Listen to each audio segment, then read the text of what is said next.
ॐ विश्वं दर्पणदृश्यमाननगरी तुल्यन्निजान्तर्गतं पश्यन्नात्मनि मायया बहिर्वोद्भूतं यथा निद्रया यः साक्षात् कुरुते प्रबोधसमये स्वात्मानमेवाद्वयं तस्मै श्रीगुरुमूर्तये नमः इदं श्रीदक्षिणामूर्तये बीजस्यान्तरिवाङ्कुरो जगदिदं प्राङ्निर्विकल्पं पुनः मायाकल्पितदेशकालकलना वैचित्र्यचित्रीकृतं मायावीव विजृम्भयत्यपि महायोगी वयस्वेच्छया तस्मै श्रीगुरुमूर्तये नमः इदं श्रीदक्षिणामूर्तये तस्मै श्रीगुरुमूर्तये नमः इदं श्रीदक्षिणामूर्तये ॐ सहना भवतु सहनौ भुनक्तु सह वीर्यङ्करवावहै तेजस्विनावधीतमस्तु मा विद्विषावहै ॐ शान्तिः शान्तिः शान्तिः सदाशिवसमारम्भां शङ्कराचार्यमध्यमाम् अस्मदाचार्यपर्यन्तां वन्दे गुरुपरम्पराम् ॐ Verse 95. Nishchitya sakrudatmanam yadapeksha tadaivatam vaktum mantum tatha dhyatum shaknotyeva hi tattvavit. So Vidyaranya discusses this status of a upasaka and status of a jnani. Both of them have a aham brahmasmi vritti. And but in case of upasaka, definitely it is not a jnana vritti, because he doesn't look upon this as a fact. I am Brahman. It is not a fact for that person. So then he has to superimpose that Brahman upon oneself, which is ahangra upasana only. But of course it's Nirgunam Brahma, we call Nirguna Brahma Upasana. So he practices this Aham Brahmasmi Vritti, seeking moksha in future.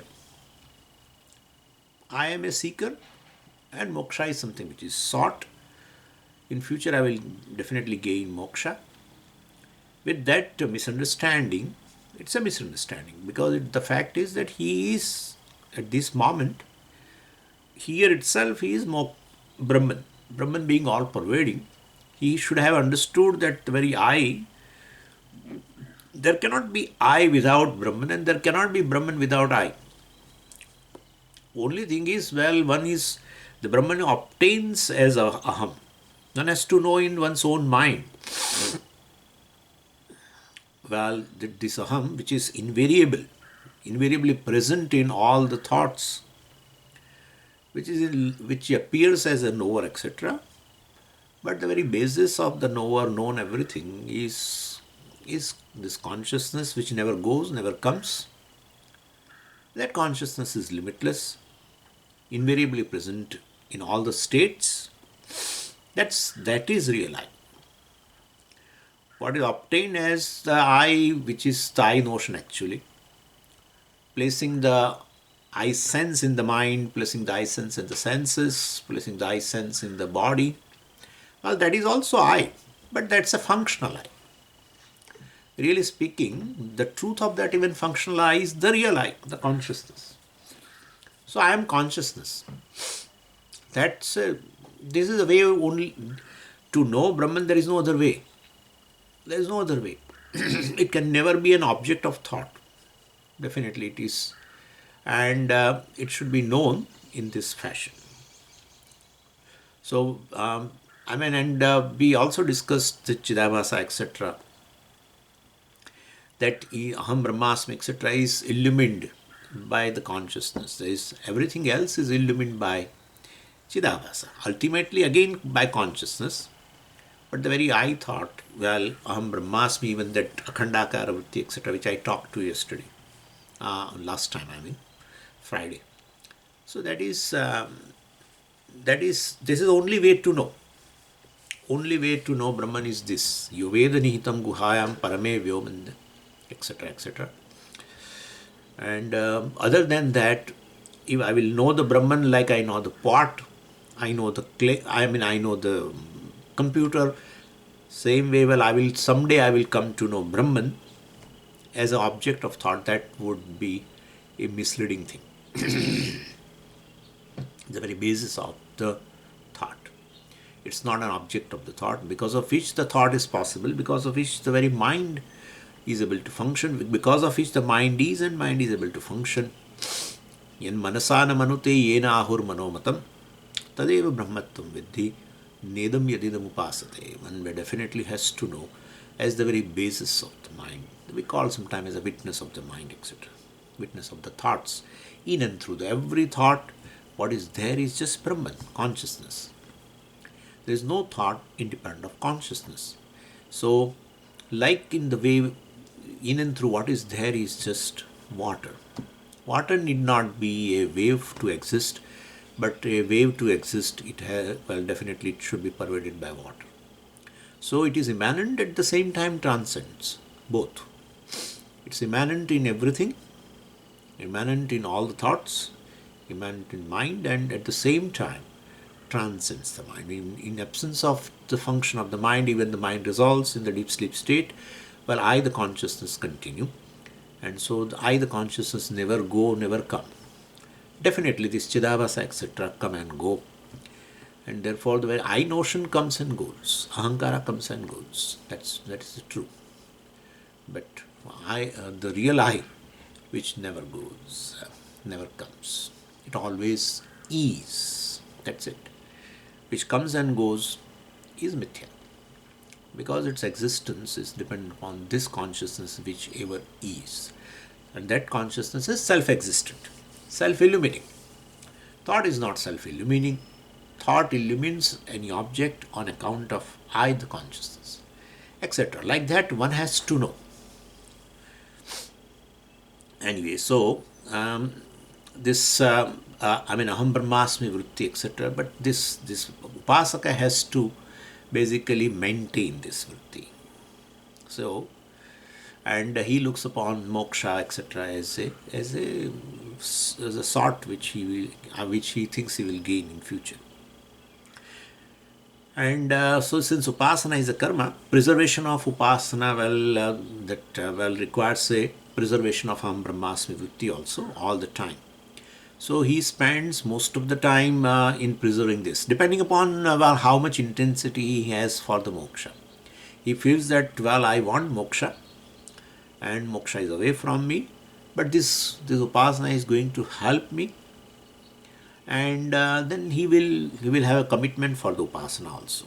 And so, so he spends most of the time in preserving this aham brahmasmi vritti. And for them, for that purpose, laukik vyavahara, etc., he has to withdraw from that. So, and so that way, laukik vyavahara becomes even a religious vyavahara also. All dharmika or laukika vyavahara will be obstacle for meditation. So he reduces vyavahara as much as possible, because they are mutually exclusive. Whereas story of this jnani is totally different. For him, this aham brahmasmi vritti, has arisen, and it's a fact for him. And then definitely now for him moksha is not a sought.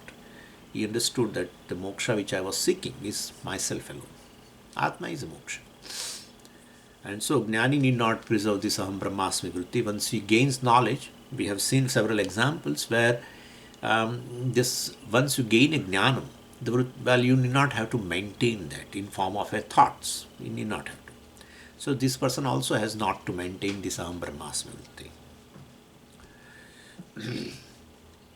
And then, definitely through the mind he can, so he can engage himself in a vyavahara. There is no problem in a laukik vyavahara, etc., or even a religious vyavahara, even if he wants to. But upasaka does not have a choice with respect to this upasana vritti. So jnani has a choice with respect to mental activity, etc. And that's what has been said in verse 95, that Atmanam Sakrit Nishchitya. Once he clearly understands, he knows that I am a limitless consciousness. Yada apeksha, whenever there is a need, whenever there is expectancy, tada, at that time, well, definitely he can bring that back. So totally independent. Aham Brahmasmi Vritti, if he wants to bring, for what purpose then? Well, he is going to say three purposes. So he can bring that vritti, he can recollect the knowledge, etc. So tam means that atmanam. So tam mantum. Mantum means that he can think of. He is sitting and he thinks of himself from various aspects. Various aspects you can think of. Starting from Atma is Nityaha, Atma is Satyaham, Atma is Nirvikaraha, etc. etc. Atma is Shuddhaha. Many aspects you can think. Many, which is there, he knows, and therefore he, in any aspect, he can just think. He doesn't need. But the thoughts will arise, and thoughts pertaining to this also will arise. So tam atmanam mantum. He can think of Atma whenever he wants. He need not have to necessarily do, but he will do. Dhyatum. Well, he sits and closes his eyes and meditates. That I am that Shuddha, Atma, etc. There is no need, but he does. In fact, they do. Out of pleasure. Just. So, mantum, dhyatum. So, once in a while he will think like that also. Then vaktum. Yeah, he can recall the teaching. If somebody has come, then Adihi Bhagavo Brahmeti. Adihi. Son has come to the father, right? Varunam Pitaram Upasasara. So, this Bhrigu went to Varuna, the father, Upasasara. Adihi Brahma. Hey Bhagavaha. Oh Father, oh Bhagavan, teach me Brahman. Oh, then he recalls whole Brahmagyan. Because then he has not to just think I am Brahman. He has to recall the methods of imparting the knowledge, which he of course knows. So, vaktum va. Satam atmanam mantum dhyatum vaktum va. So, he has that freedom. Atmanam sakrit nishchitya. Once this is clear, then yada apeksha. Whenever, depending upon the external situation, well, if that is the situation where he has to teach, well, he will teach. Shaknoti eva hi. Well, he is able to. Tattvavit shaknoti eva hi. This jnani, was really, was different from this upasaka, definitely can teach also. 96.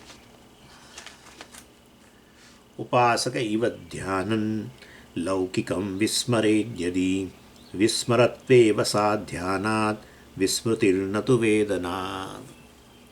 So Purvapakshi raises a doubt, another doubt now, that Jnani need not think of Aham Brahmasmi all the time. He may choose to think of, he may choose to talk, he may choose to do dhyanam, that is all his choice. But imagine a Jnani who wants to meditate upon Atma. You said nididhyatum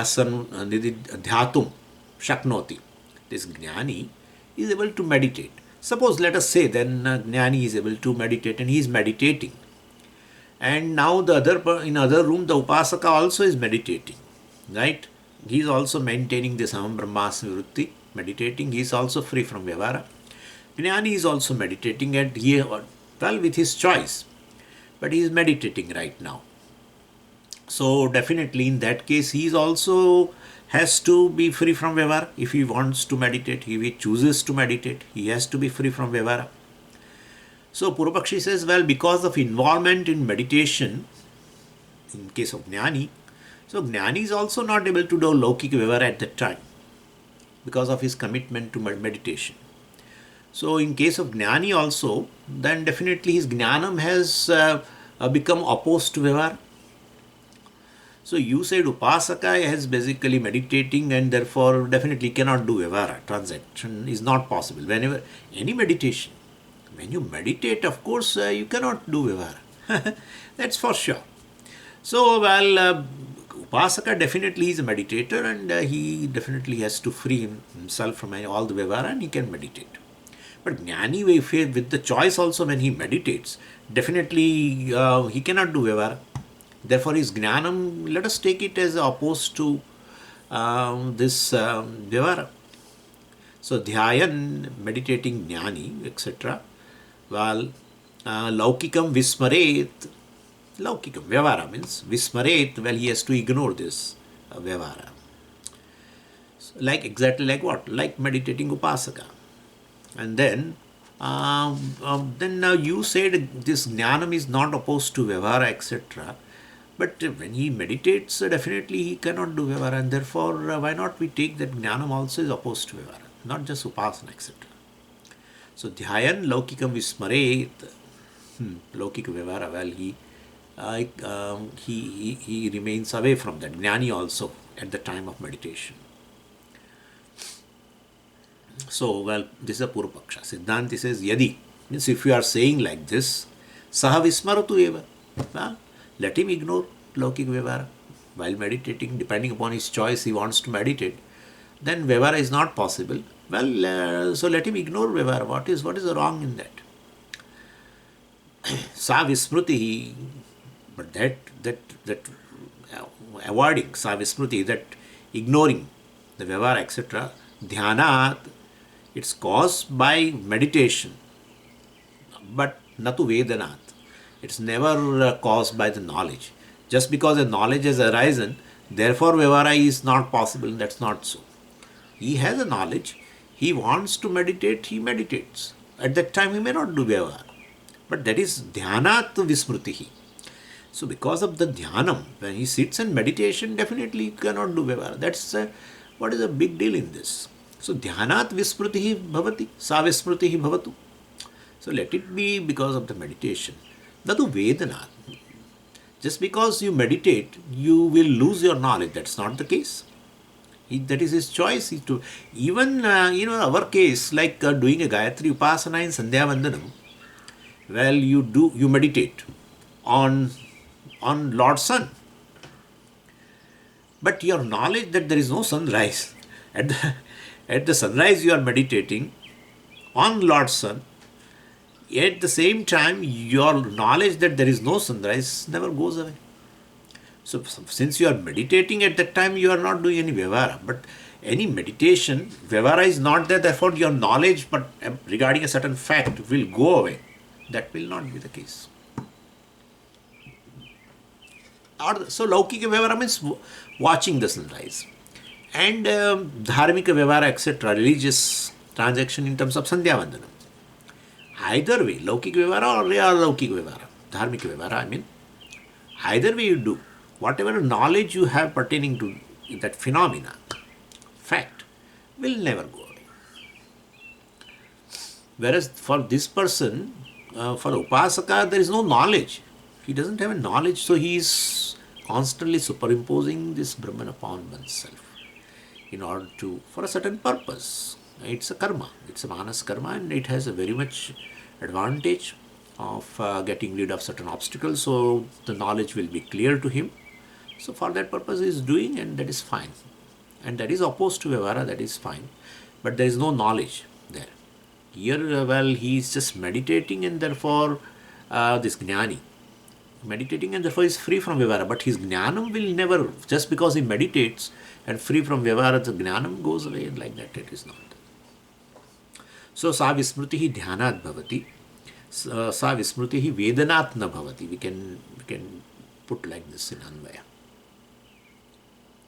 And so, when Jnani performs any Vyavara, of course, in his case, this Vyavara is named as a Abhasa. Because the very Ahankara is Abhasa. That is the knowledge.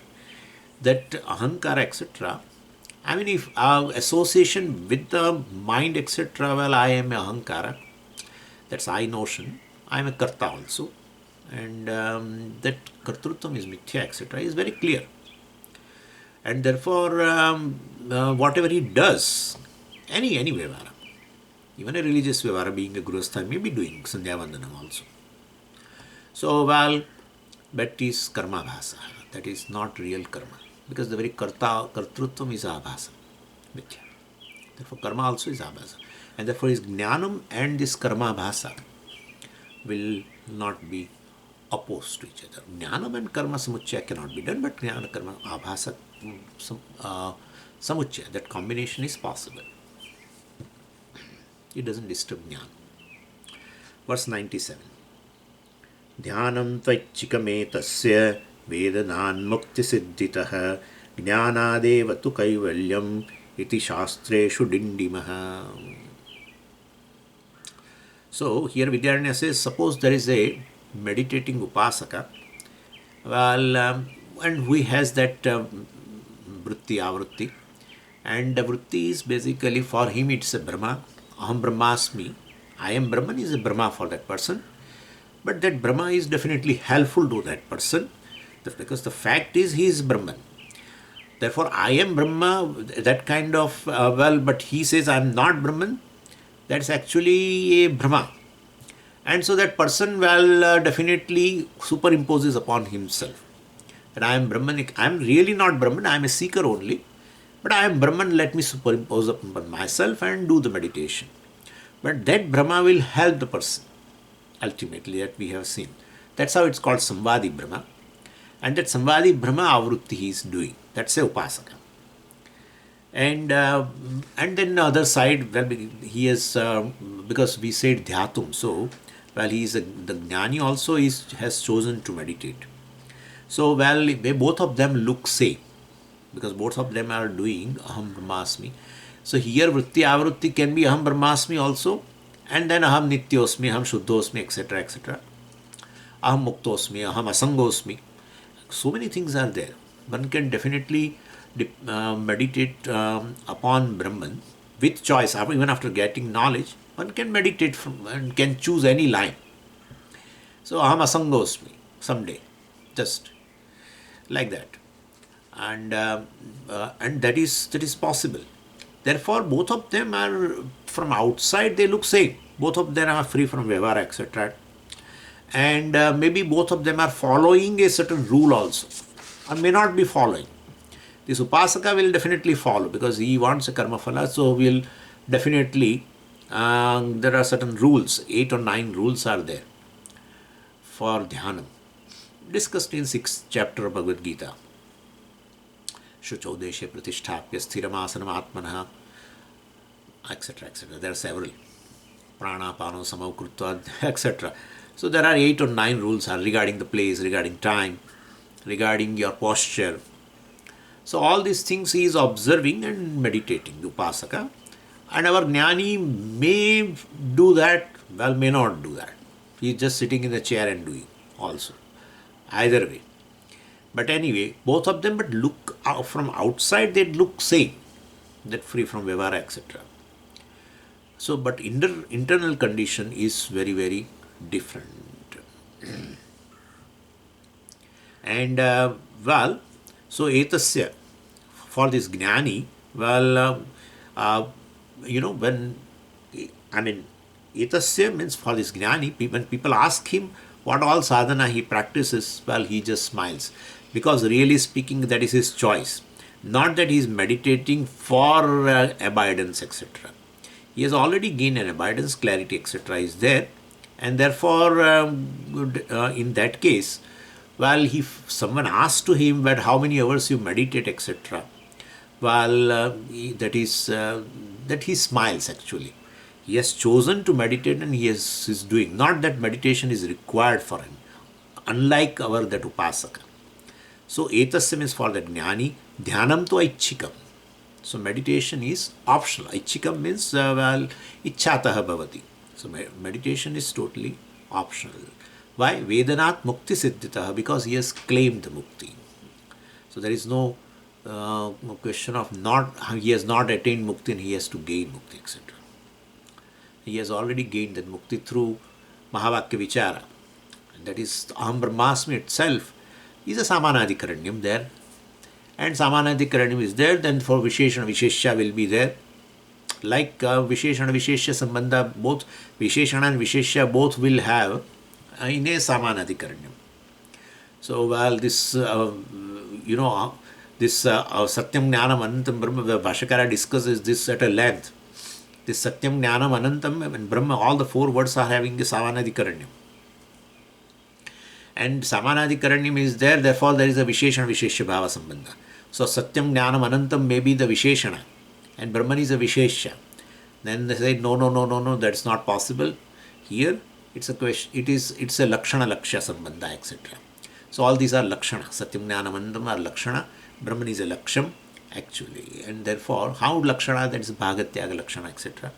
So that is, I'm not going into that, but that is, these are the steps which are here one teacher mentions. That what are the steps involved in this? Just Mahavakya Vichara gives you the Jnanam and that I am free, etc. So what are the steps? Generally in Mahavakya Vichara, that's any Mahavakya you take, it is Samanadhikaranam. Aham and Brahman are also Samanadhikaranam. Aham Brahmasmi. Tattvamasi also, Tat and Tvam are in Samanadhikaranam. And when Samanadhikaranam comes, the very first possibility is a Visheshana Vishesha. So either Jiva is a Visheshana to the Paramatma, that is a Vishishta Advaita. But where Jiva is identical to Brahman, that is Advaita Vedanta. We have to understand this. Jiva, but then you use two words, therefore there must be difference. That's ignorance. There is no Jiva in reality. The Jiva is basically due to ignorance, one Upadhi. Well, the Brahman is called Jiva. And therefore, if ignorance goes, Jiva and Brahman are identical. That is what is indicated. The identity is indicated by a Mahavakya, not this Visheshana Vishesha. But then Tat and Tvam cannot be. The Jiva cannot be Brahman. Jiva cannot be Ishvara. Well, that is how we say. Even it is a Samanadhikaranam, it is not a Visheshana Vishesha Bhava, yet to make an identity, to make this equation possible, well, you have to remove the Upadhi because Upadhi is Mithya. There is no Upadhi independent of Brahman. No Upadhi. Either it is a Maya Upadhi, either it is a Jnana Upadhi. Any Upadhi is not independent. And therefore, it is Mithya. And therefore, remove that Mithya Upadhi brings a Mithya difference between them. Between Jiva and Brahman, what is the difference? Mithya difference. There is no difference. But then it looks different that Jiva is Jiva and Brahman, Paramatma is Paramatma. How can you say they are one? Well, look into the Upadhis. The differences which you look, they are there in Upadhis. And Upadhi being Mithya, the difference also is Mithya. And therefore, do that, remove that portion from the Jiva. Remove that portion from Ishvara also, Upadhi portion. Both are Sopadhika. Remove the Upadhi being Mithya. And then you find the identity is there in the Satyamsha, that is Brahman. And therefore, Lakshana Lakshya Sambandha. So these are just Lakshana, etc. Satyam Jnanam Anandam, etc. Parjnanam Brahma, etc. So, well, definitely. And in Aham Brahmasmi, it is Samanadhikaranam and it is Bhada Samanadhikaranam we take. There are acharyas who explain through Aikya Samanadhikaranam also, that is possible. But generally we say Bhada Samanadhikaranam. We do Bhada of this Ahankara, etc. That Ahankara is basically due to I notion. That I notion is due to Upadhi, ultimately. Again, mind and body and senses. And that is Mithya. And therefore, definitely, since Ahankara is Mithya, well, the identity is there. The Satyamsha in Ahankara also is Brahman. That's the equation. Anyway, so Veda, basically Vedanat Mukti Siddhita, Vedanat, Jnanat. Because of this Jnana, the Mukti is there, that I am Brahman or I am free. So then Moksha is claimed as one's own Sarupa. And Sarupa is defined as that it cannot be lost. Like fire cannot lose, well, this heat. So, well, Mukti is my own nature. Mukti Siddhita is a Panchami. So, it's a reason for this person's means why etasya dhyanam to aichika, why he has not to meditate, and if he chooses then he can meditate and all that. Well, because he has gained moksha already. So and how? Vedanat Mukti Siddhita. So basically that's a hetu. And then it says, but what is the proof for that? Jnana deva tu kaivalyam. That we have to quote Upanishad. How can you say that knowing oneself is freedom? Well, the Shastra says that Jnana deva tu kaivalyam. That's a statement no, we are not able to find. Like Brahma eva bhavati. Many acharyas quote, but you don't find the reference. Maybe in some Upanishad somewhere and in some Shakha, but must have been lost in time. So this also, Jnana Devatu Kaivalyam, also we don't find directly that kind of a statement. But anyway, so that is that because of that Shastra, Dindimaha, well, Shastra, Dindimaha proclaims, Vedana, Jnana Devatu Kaivalyam iti Shastram, Shastra Dindimaha. So basically, Shastra proclaims like that this is, knowledge is, I mean, the mukti is possible only by knowledge. So just mere understanding. Most of the things are in the issues in a human life they are solved just by changing your thought patterns. I mean, by becoming more cognitive and understanding the realities. That's it. So here also moksha means the freedom from all issues. So well, it is just in terms of a understanding. Nothing else is required. Tameva vidvani amrita hiya bhavati etc. and Purusha Suktam etc. is there. As such also we can, it's not that well it is jnana devatu kaivalyam samaji, if it is not there then mukti may be possible through other routes. No, there are several statements, we need not have to go into that. And therefore Brahmavid apnoti param is enough. Brahmavid apnoti param, the knower of Brahman gains limitlessness, gains paramparayojana. There are so many statements, we need not have to go into that jnana devatu kaivalyam. There is only one statement, no, so many are there. Brahma Veda, Brahmaiva Bhavati also. In Mundaka Upanishad, several places, in every Upanishad it is there. Verse 98. Tattva vidyati nadhyayet pravarteta tada bahihi pravartatam sukhe nayam ko badhosya pravartane. So Vidyaranya had said that for Jnani no sadhana is required, because he has accomplished the goal, etc. Even meditation also is not required, but he may choose to. He may love to meditate. So, I mean, he may choose to even for activity. That's what in 3rd chapter of Bhagavad Gita. He chooses to do some loka sangraha. We should not say he chooses to do some karma. There is no karma for him, but he may choose to do some loka sangraha, etc. He may continue. So same way, well, he may choose to do dhyanam, he meditates. So it's not a sadhanam, etc. for moksha, for this purpose. Karma yoga is a sadhanam for the person who has not gained knowledge, etc. Upasana is a sadhanam for the person who has not gained yet knowledge. And even nididhyasanam also, well, for a person who is not gained. I mean, he has knowledge, but he wants an abidance. Well, he may have to adopt that sadhana, otherwise not possible. So once you have a knowledge, but at the same time all emotional issues are there, then definitely one definitely has to do nididhyasana, contemplation also. And therefore, if you don't do, jnanam remains in just intellect and you don't have emotional strength. Knowledge should provide you emotional strength, because person is generally beaten by one's own emotion, not beaten by one's knowledge. Person is never beaten by knowledge. Person is always beaten by one's own emotions. Emotion overpowers all the time. Anyway, so if knowledge is there and you don't have enough emotional strength, emotions all the time overpowers you and makes you miserable, puts you in a very tragic situation, then definitely nididhyasanam is required. One has to do that. Nididhyasanam only will give you the strength of that knowledge. Knowledge is already there in intellect, but it should give you strength. So therefore, that is also required. But for a person who is already clear that I am Brahman, etc., then for him the meditation or doing this lokasangra etc. activity, all is just by choice. Nothing adds to him.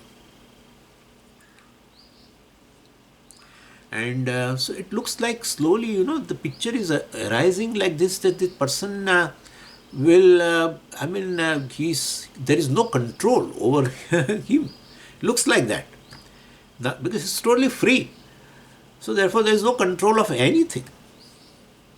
Ultimately it is going to come like this only, that there is no control of Shastra also upon him. So then even he, insofar as this vote etc. also is concerned, he may choose to vote, he may not choose to vote. Everything. So anyway, so then this Purupakshi is little disturbed with this kind of thing. He says if a Jnani has no spiritual sadhanam, well then and meditation also he may choose, and if he doesn't do meditation, then he will automatically involve in a laukika vyavahara etc. And is it not dangerous for his knowledge? Of course, what is required in initial stages of Vedanta etc. before, in fact, what is said in the Sthitaprajna section as to gain the abidance in knowledge is actually it's not there. Frankly speaking, it is required in the beginning. Shama and Dama Bhagavan talks about. Dhyayato Vishayan Pumsa Sangasteshu Pajayat. It talks about that the objects entered through your senses and disturb you, etc. And so what is required, a discipline at the level of mind, discipline at the level of senses, Bhagavan talks about as a sadhanam for becoming a sthita prajna. Why? This Shamadama requires in the beginning, sadhan chatushtaya sampatti it is. So where is the question of talking at the end? So it is required in the beginning, and Bhagavan talks as a sadhan. Bhagavan just wants to say that one should not. Sadhan chatushtaya sampatti you have, well, it doesn't mean that, well, now you can, and you gain a qualification, and therefore, well, you start doing Shravanam, Mananam, etc. And then again, you may fall into this kind of a trap of this Damaha, indiscipline, etc., indulgence into sense objects, etc. This happens. And therefore, Bhagavan again warns that whatever you have begin with, well, continue that. And that will be, I think, automatically, but still there are all chances the person will not have a discipline at sensory level and at the mental level.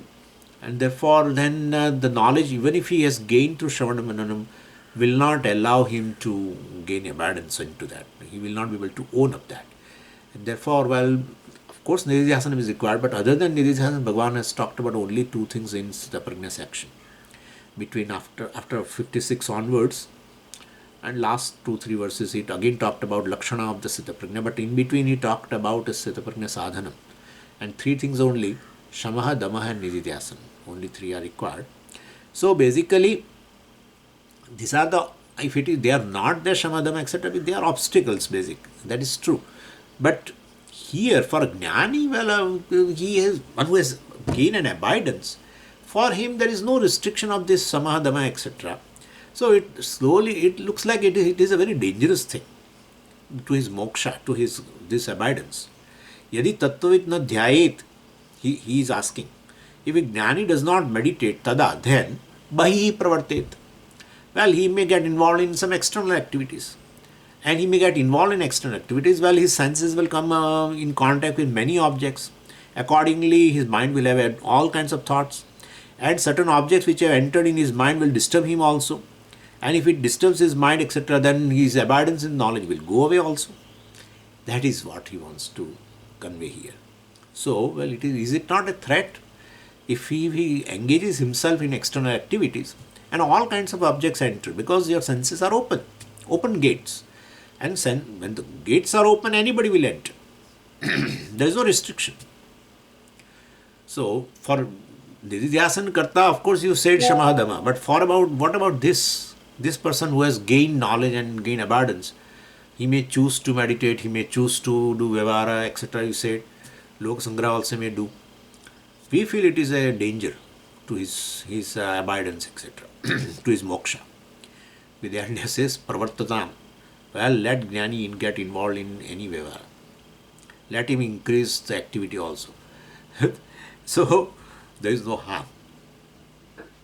Well, there are obstacles well before Jnana, Vyavahara, etc. That's true. That you will have to have a discipline, sensory discipline, mental discipline, etc. Well, that is required before Jnanam. But once a person gains a abidance, means he gains a immunity. Once he gains a immunity, then he is not susceptible for gaining any disease. Well, if you do not have immunity, then you are susceptible to any sickness, etc. Then you should prevent yourself from certain environment. But now this person has got a immunity called Jnanam, is a best immunity. In that case, well, and the immunity is this, Jnanam is this. I am Satyam, everything is Mithya. That's again. I am fulfilled, I am complete, I am whole, and therefore there is nothing which can add into me. What is there is not a second thing at all, etc. etc. That is the knowledge. If he has abided into this, then definitely any activity, of course, he will not do any harmful activity, that we know. His samskaras are all throughout, definitely all pertaining to dharma, etc., righteousness only are there. Therefore, he will automatically have that kind of activity only for the benefit of the people only. But in case if he comes across a certain things, very indecent things he comes across, and he sees something, hears something, will it not his mind will not be disturbed, etc.? No, it will not. So pravartatam, let Jnani get involved in Vyavahara. Sukhena. The Sukhena is not a Tritiya Vibhakti, it's an adverb actually. It's adverb, being adverb, it is indeclinable. So sukhe, because it adds the meaning to the verb. Sukhena pravartata. Comfortably let him get involved in Vyavahara. Asya pravartane ko badaha. Asya pravartane sati. Well, or asya pravartana vishay ko badaha. Either you can take Vishay Saptami, either it is Sati Saptami, either of that. So what is harm with regards to this worldly activity? This is all possible individually. Only one can decide about one's own knowledge. Where does one stand actually? Verse 99. Ati prasanga iti chet prasangam tavadiraya prasango vidishastram chet natat tattvavidam prati. So Vidyaranya enters a very another sensitive issue with respect to Jnani's way of life. Once he gained Jnanam and abidance, then what? He's a Jivan Mukta, so he has a life, but he's conducting himself, transacting with the world, etc. So then there are certain sensitive issues, which raises a doubt. Even though for Jnani no sadhanam is compulsory. Purvapakshi raises this question. So if Jnani does not require any sadhanam and he can engage in any Vyavahara, will there not be any violation in Vyavahara, etc.? That's the question. Ati prasangah bhavati, Purvapakshi says. So ati prasanga means an occasion of the propriety, occasion of a certain limit. Every human being here on this earth is limited. He is subject to propriety. Every human being, being a citizen, being even a householder, anything, you have certain rules. That is what Pujya Swami used to say, that as a human being you should have a dignity. A dignity as a human being means I am a human being and therefore I cannot behave like this. I cannot do like this, etc. etc. And therefore, in his conduct, being a human being, there are certain limits. That is limit of all this propriety. What is to be done, what is not to be done. Well, he is also a human being, Jnani also. He is, of course, transacting with the world, living in this world. So he definitely should have certain rules. Like that, the question. So ati prasanga means that there will be a occasion where this person, because all depends upon him to conduct in the society, to meditate, not to meditate, not to conduct, to teach, not to teach, anything. He totally free. Therefore, there are chances, he will violate this propriety limits. He will violate. Iti chet, if you, this is your doubt, we are saying, prasangam tavatire. Well, first you mention what are the limits for him. What are the limits? What are the rules of propriety for this jnani? Please mention. Prasangam. Prasangam is you mention that limits of propriety, rules of propriety. Tavat means firstly. Firstly, if you mention iraya, kathaya. Irayati, ir dhatu is there in 10th conjugation. Kathayati. May you tell. First you tell the limits of this propriety. Then I will discuss with you the violation of that. Violation of propriety, violation of the propriety rules come only when there are rules for that person. First, so you first tell me what are his rules. Then I will talk about the violation of that, we are saying. So, and then he says, well, yes, prasangaha vidhi shastram. Vedic rule is a propriety. So, he may not have any other rules, but definitely he is still subject to all vidhi nisheda, do's and don'ts. Vedas clearly mentioned vidhi nisheda, karya, etc. That's how in the the last verse of the verse 16, chapter 16 mentions about that. Tasmat shastram pramanante karya vyavastitau. Karyam is this vidhi, to be done. Akaryam, not to be done.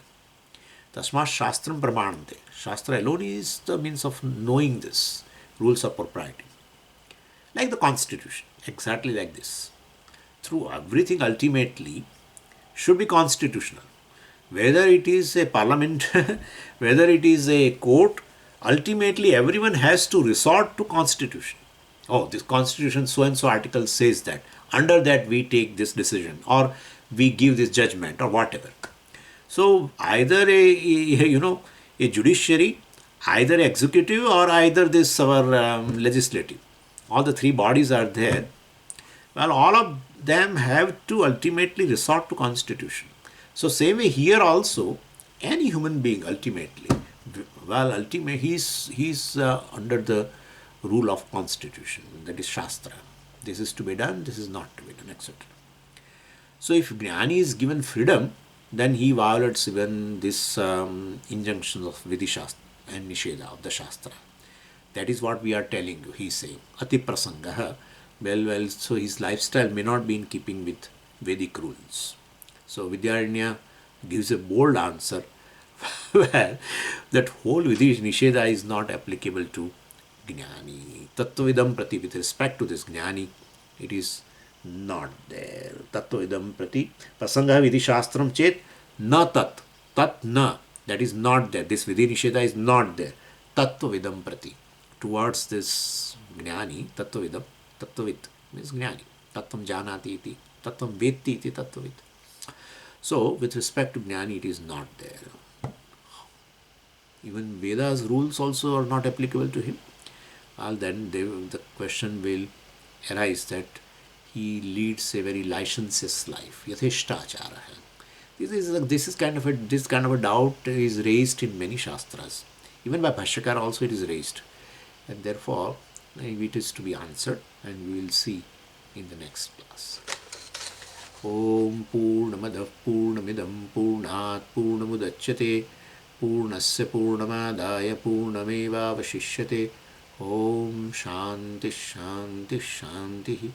Harihi Om Shri Gurubhyo Namaha. Harihi Om.